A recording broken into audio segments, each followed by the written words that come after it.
ముఖ్యమంత్రి గారు ఎప్పుడైనా జిల్లాలకు వస్తూ ఉన్నారంటే ఎక్కడైనా కూడా ఆడబిడ్డలు ఎదురు చూస్తూ ఉంటారు. మరి వస్తే ఏమన్నా పథకాలు ఇస్తారేమో, ఏమన్నా కొత్తవి మాకు వస్తాయేమో అని చెప్పి. ఇవాళ యావత్ తెలంగాణలో కూడా మహిళలు మరి క్రిస్మస్ గిఫ్ట్ రాలేదని అనుకున్నారు. అట్లనే రంజాన్ తోఫా ఎగిరిపోయింది, అట్లనే బతుకమ్మ చీర కూడా ఎగిరిపోయింది.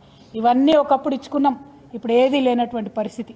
పోనీ క్రిస్మస్ గిఫ్ట్ తీసేసిండ్రు, మరి మహాలక్ష్మి పథకం కింద మాకేమన్నా 2500 రూపాయలు ప్రకటిస్తారేమో ఇలా మంచి రోజు అని చెప్పి తెలంగాణ మహిళలు అనుకున్నారు. మరి కళ్యాణ లక్ష్మితోని 1 తులం బంగారం ఇస్తారేమో అని అనుకున్నారు. ఏది లేదు, ఏం ఆలోచన లేదు. మహిళలు అనేటటువంటి వాళ్ళు మరి ఎంతో కొంత ఆశతోని ఈ ముఖ్యమంత్రి గారు వస్తే, కొత్త పార్టీ వస్తే మాకేమన్నా మంచి జరుగుతుందేమో, మరి కేసీఆర్ సార్ 2000 ఇస్తా అంటుండు, ఈయన 4000 ఇస్తా అన్నాడు కదా అని చెప్పి ఆలోచనతో ఓట్లు వేసినటువంటి వాళ్ళు కూడా ఉన్నారు. కానీ ఇలా సంవత్సరం అయిపోయింది, ఒక్కొక్క ఆడబిడ్డకి 2000 వస్తున్న వాళ్ళకు 4000 ఇస్తా అని ఇయ్యలేదు ఈ ప్రభుత్వం. కాబట్టి ఒక్కొక్క ఆడబిడ్డకి ఈ ప్రభుత్వం 24,000 రూపాయలు అప్పుబడి ఉందని చెప్పి నేను తెలియజేస్తా ఉన్నా.